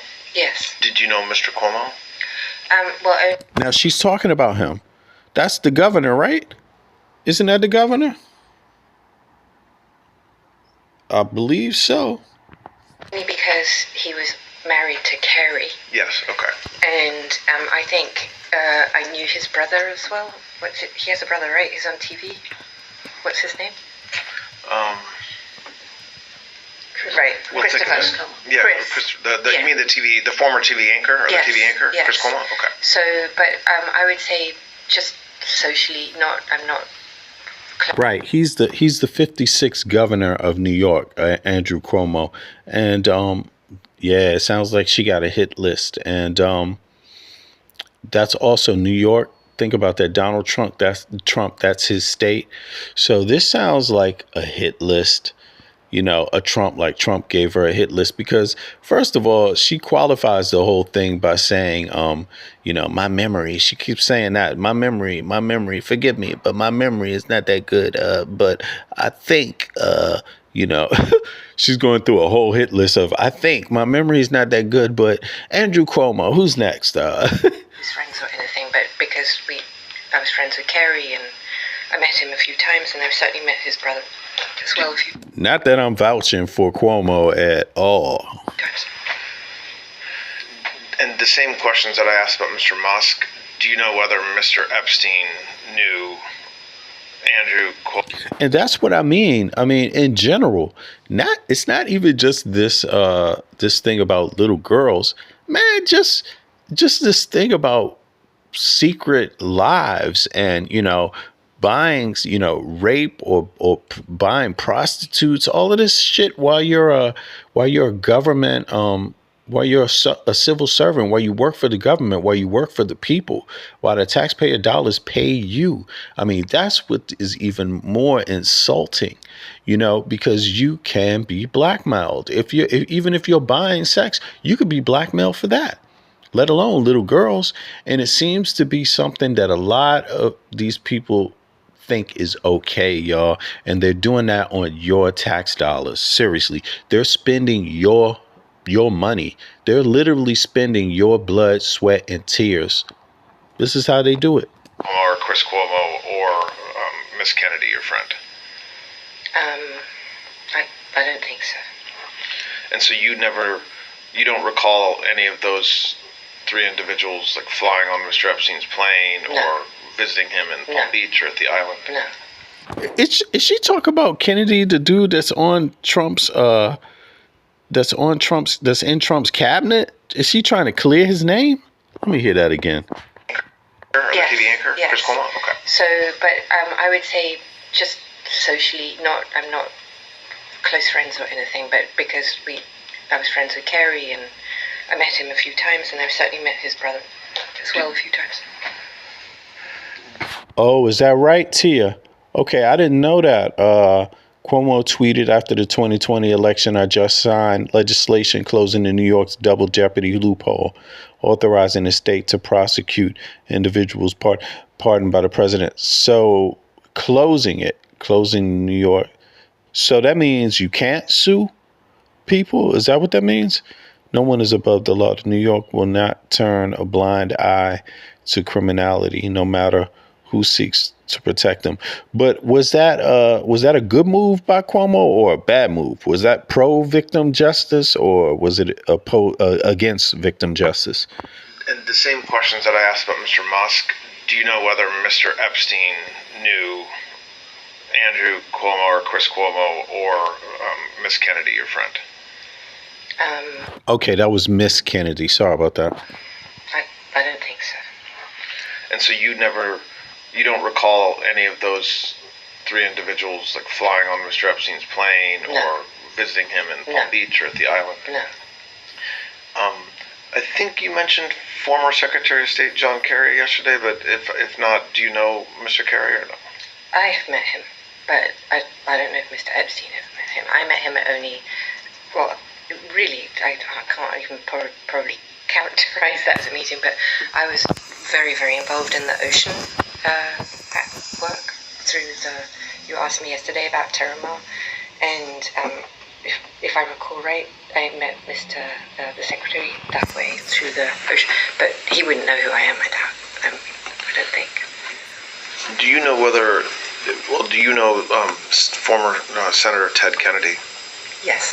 And is that through your own life or through Mr. Epstein? My life. Do you know whether Mr. Epstein knew Senator Kennedy? I don't believe so. And so for the folks we just talked to. Look, they're just going through they're putting shit out about some people, right? And then they're clearing others' names up and shit as they go along. This is so staged. It sounds so staged, so convenient. Every question, every answer. So, former Secretary of State John Kerry, Ted Kennedy. You don't know whether Mr. Epstein knew him, so I take that to mean you have no recollection of them flying on his planes or visiting him. Okay. But Bobby Kennedy knew him. Okay, so it is a hit list then. Cuomo did some good on that one, and Trump is trying to get his ass back. That's so petty. That is, and people should really care about that. Even MAGA people that support Trump. I mean, to know that he would dare go after someone just because they made it possible for him to be prosecuted. You shouldn't want, justice is not vengeance. Justice is not revenge. That's not justice, and people got to stand on something. No matter who you are, you got to stand on something. And if you're going to be a hypocrite about the things you stand on, you will get nowhere. You will get nowhere. Bobby, the health. Sorry, say that again about Bobby Kennedy. Bobby knew Mr. Epstein. How do you know that? Because we went on a trip together. We went to dinosaur bone hunting in the Dakotas. When was that? Approximately. I'm not looking for an exact date, but when was that? That was early. That was in the early night. Well, let me back up. I knew Bobby's wife, Mary, pretty well, actually, and before he met her. And just to help us, I know we're talking about a wide span of time, but when are you talking about that you knew Mr. Kennedy's wife before they were married? So when are we talking about that? In 19... I've got to get my head straight. Well, would this have been before you met Mr. Epstein? Yes. Or after? Okay, so I met him before I met... So we're talking about in the 1980s. Oh, yes, okay. Thank you. Okay. The 80s. Okay, so we're talking about the 1980s. And then... I was... I had a very, very long-standing boyfriend. And he had... His brother was dating Mary at the time. And we were all very good friends. And then Mr. Epstein... Did Mr. Epstein meet Bobby Kennedy through you?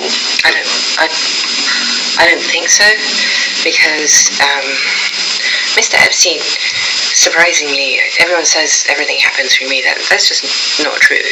I mean, I think yesterday I explained that he had friends from London, and they were what the people would call fancy. They were fancy people. But he had the same types of relationships before I met him in America. So when I met him, he was already, Wexner, and he had Henry, and he was. I don't know if then he was in the Council of Foreign Relations, but he was friends with Ace, and he was well established. Yeah. He didn't need me, and he was. His Eva was a major model, so he had all these modeling connections and friends in that business that long before I met him. And so the trip that you went on with Mr. Epstein and Bobby Kennedy, was that in the 90s and 2000s? I think it would have been in the, I want to say 93, 94. Okay. So a very long time ago. A very, very long time ago. Listening to this basically just makes me say, release the files. Release the files. This shit's taking too long. I mean, and plus, that she's not going to give you the unfiltered truth. I mean, so what is the point? What's the whole point? Because we don't want to know what a person who's been a rapist and a sex trafficker, we don't want to know what their goddamn truth is anyway. The files will tell the truth, and it is just, it's a failure of justice. Listening to this bullshit, I mean, it's a failure of justice. I'm disappointed even in the comments about Elon Musk, because if she's going to say something, I would expect it to be even more like, what is she's only like insinuating. She doesn't know anything. She doesn't know if the people who she's mentioning have done anything, and she also is claiming that other people haven't either. It's a weird little thing. In other words, she's saying a lot of nothing.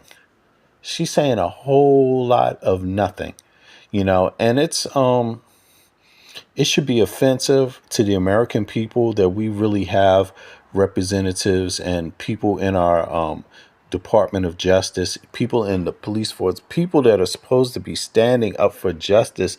This shit is a farce. And I just can't help but to ask myself, It really, or to say, I have to tell you my feeling about this. To me, this underlines the poor shape the U.S. is in right now. Just all branches of government.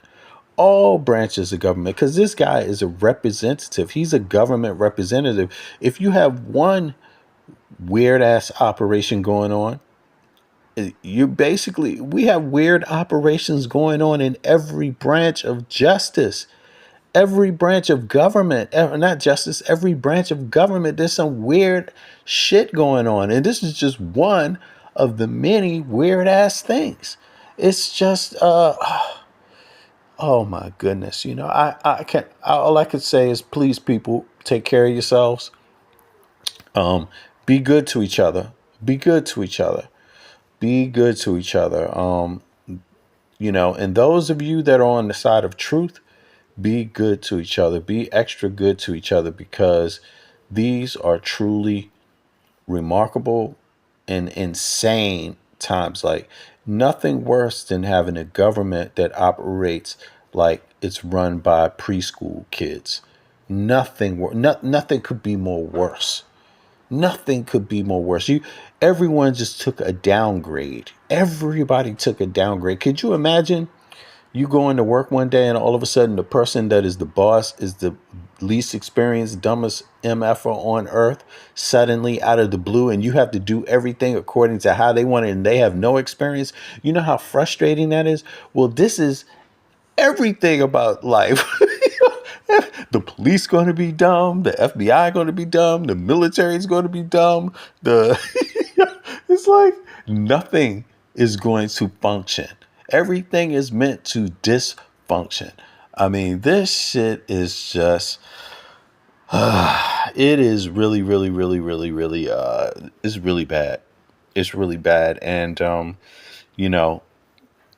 don't know how American people, well, I do know. I'm sorry. I'm showing my frustration right now. I'll put it to you like this. I want to thank everyone that is out there fighting this fight. Yo, and I'm really in this with you all, my fellow Americans. Like, I'm really in this with you, because don't think for 1 second that being American, and any of us outside of the U.S., just being American and living outside in another country, don't you think that we're not concerned about what the hell is going on? Like, we're extremely concerned. I wish I could do something. If I was in the United States, I may not even be able to help myself to do. I don't know what I would do. I'm serious. Like, I don't know what I would actually do, because I'm not used to this crazy shit. I'm not used to it. And I would hate to be driving down the street in my own city where I'm from, born and raised, where my grandfather is from, you know what I'm saying, where my father is from, you know what I mean, born and raised, and have to deal with some stupid asshole from somewhere that knows nothing about DC stopping me, harassing me. Like, god damn, there's nothing more. I mean, we're not used to that in DC. We are not used to that. The people that are from there are not used to that. We're just not used to that. And now we have so much of that out of the blue. Like, I give credit to the people that are out there fighting on the streets, that are stopping ICE. And not because I want illegal immigrants in the country. I don't. But I know damn well the Republicans didn't want comprehensive immigration. They wanted chaos. That's what they wanted, and but even so, and how you get rid of illegal immigrants also speaks for who you are, who we are as a nation. I would never, ever treat a person, even if they have to be taken out of the country, inhumanely. And this whole thing is only about being inhumane. It's not about getting illegals out of the country. It's not. We all know that now. They're not even looking for illegals. They're looking for a certain kind of people that look a certain way to violate. That's all this is. And, it's really, really sad, because it destroys the moral of our country. It puts Americans, especially military, also abroad, in danger, because people have less respect. people have less respect for Americans. I'm telling you, like, this makes us look really bad. And people, luckily people are smart enough to know all Americans aren't the same. But this hurts our country in ways that only an enemy of the United States of America could want. It's no joke. It's no joke at all. And so I want to commend everybody that's standing up. Also, the people that are in the courts, the lawyers that are in the courts, stopping cases. You can't just stop things from happening. You can't think when things happen, they can either be stopped in the courts or nothing can happen. So a lot of the things that they've tried to do have been stopped in the courts. But, this guy wants to do everything that he possibly can to, seek vengeance. I mean, he's out for vengeance for some damn reason. For some damn reason, Trump is out for vengeance. And, but we have to understand he's only a third generation American. So no matter what his vengeance is and his goddamn problem, it's nowhere near important as the country is. And his problems are nowhere near as important as people's problems whose families have been there the whole fucking time for centuries. Trump is not one of them. And I hate when people get so selfish that they forget that, yo, motherfucker, this is not about you. This is not about you, Donald Trump, and your suffering, and your vengeance. And this guy really, these MAGA people put him in that seat to sit around there and just be the worst type of person that you could be. And that's regrettable. But I appreciate the people that are there daily fighting, to change things. And I have empathy. I have empathy for the suffering that people are going through, not just people being thrown out of the country, but my fellow Americans who have to fucking pay more money for shit, who have to lose benefits, who have to really, many people might get kicked out of their homes. You don't know what, for people that had to go through flooding, no matter who you are, Republican, MAGA, you had to go through this suffering, even these things like floodings and disasters. For people that had to go through that and have the president be like, I'm not going to help you with any federal dollars, even though it's your own federal tax dollars. I empathize with you, even if you don't empathize with another American yourself. I empathize for you because, well, maybe not. If you don't have the nerve to think about another American, then fuck it. I don't empathize for you. I take that back. But for those that do think about other Americans, I empathize for you. That's cruel. This man is a cruel, cruel dictator, and he's got to get the fuck out of this place. He's got to get the fuck out of this place. And so I think people that are fighting for him,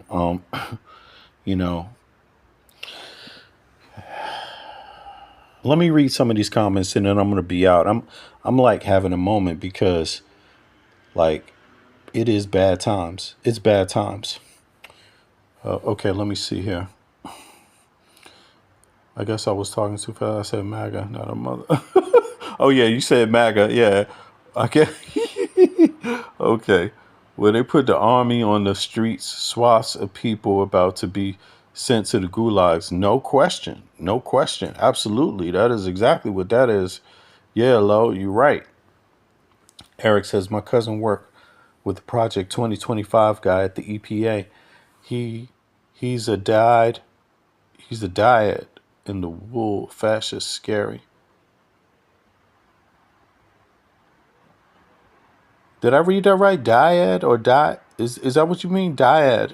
No, that's with an A, dyad. So he's a dyed in the wool. Fascist scary. But yo, but these, just to have people in 2025 that think so, to be a fascist, you have to be a simple-minded MFer. That's what I think. You're just dumb. It's like trying to obtain the obtainable. It's like, every other weird ass movie trying to get power that no human being can have. You know what I'm saying?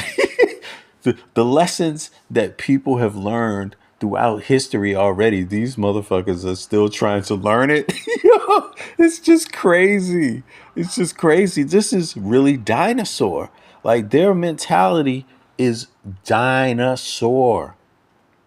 Dinosaur. And look at it. Look at it. They're dumb.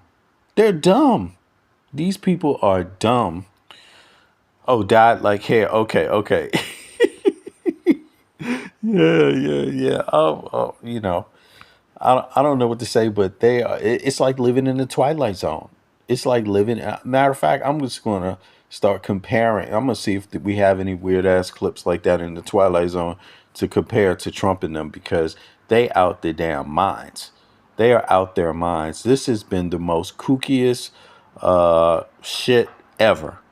This is the kookiest shit ever. And you know something? This is worse. Trump, he called a lot of African nations shithole countries. This is worse. Our president is worse than any African leader that has ever existed. Ever. He is worse. He is dumber. He is, imagine this guy, man, he showed that he showed the bare ass of racist crackers in the United States of America. He showed the pure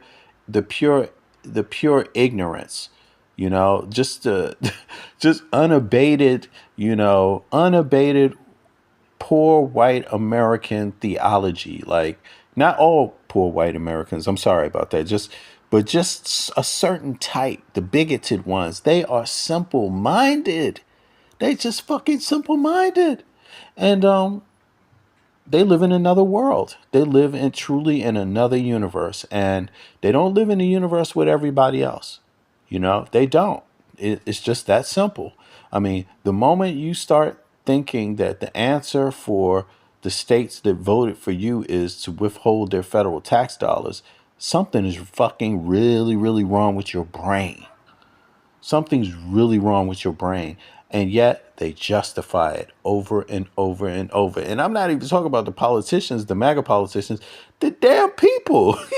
Look at Texas. They about to, man, you people. Oh my God. I don't know what the fuck to say. I guess there's a lot we could go over. There's more data.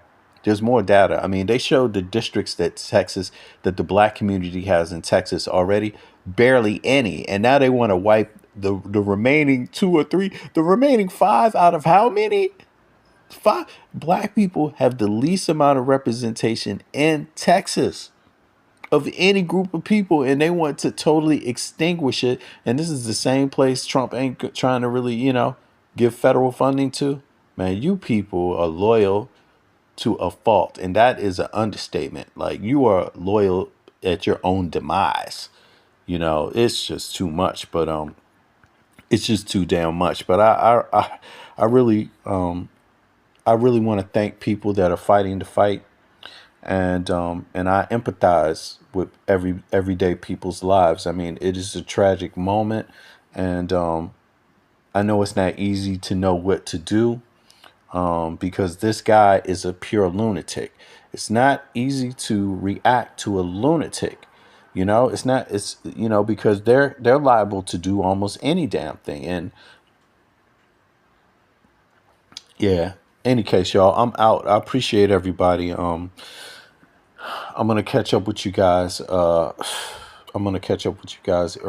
the next 24 hours, but I appreciate everybody. Subscribe, hit the like button, and I'll catch up with y'all. I want everybody to be safe. I want everybody to please have a positive start to your day, and take care of each other, love each other, reach out to each other, because that will make the difference when you have dummies. I could see some signs that even some of the National Guard in DC is like, damn, why the fuck are we even here? That's a good sign. And but these ICE people, they are purely just trying to spread racist terror and fear, and you all are pathetic. To have to go that low to get any type of to get someone to notice you or respect you, that is very, very low.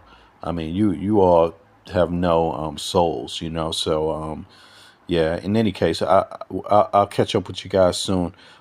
Please take care of yourselves. One, I appreciate everybody. Whew. Oh, and release the Epstein files, okay? Release the Epstein files. Come on now.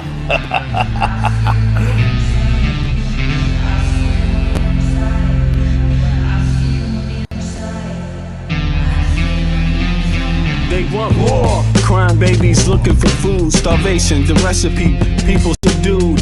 When the people you trust got it in for you. Deceit is the word of the day and every clue. Don't let it go. It's from the days of old. Time is up, but some still do not know.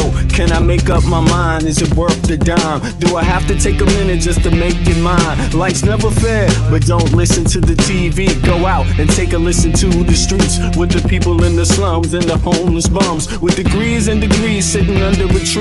It's not easy in the world for the poor man, the one that brought you to reality. See, they don't want you to know about the black sheep, leaving 7 roads to the 12 families all around the globe with an ancient code. Is it really asking a lot to say a debt owed? Cause we sitting on the earth looking back at extinct, and I'm standing on some ground that's about to sink. I ain't scared for a minute, I ain't about to blink, but I documented for the world what I see and think. Feel we on the call and up and we on the break. All Congress gonna do is waste paper and ink. Vote or die, you voted and you'll die. You can have it both ways, can't say it's a lie. You can march all you want, but they're playing you wrong. They only understand war, it's the same war.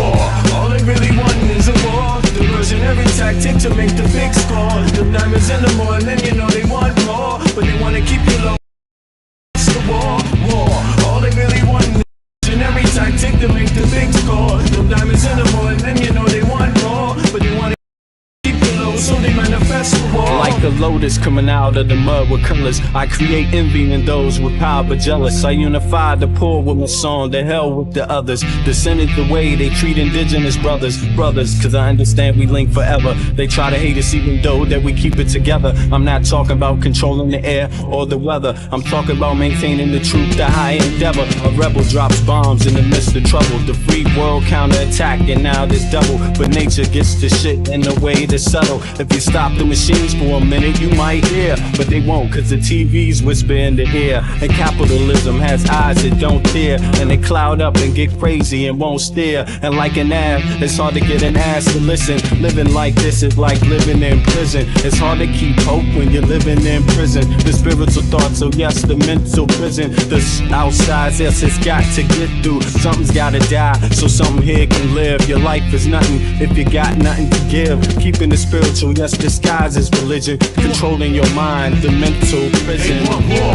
All they really want is a war. Diversionary tactic to make the big score. The diamonds in the morning, then you know they want more, but they want to keep you low, so they manifest the war.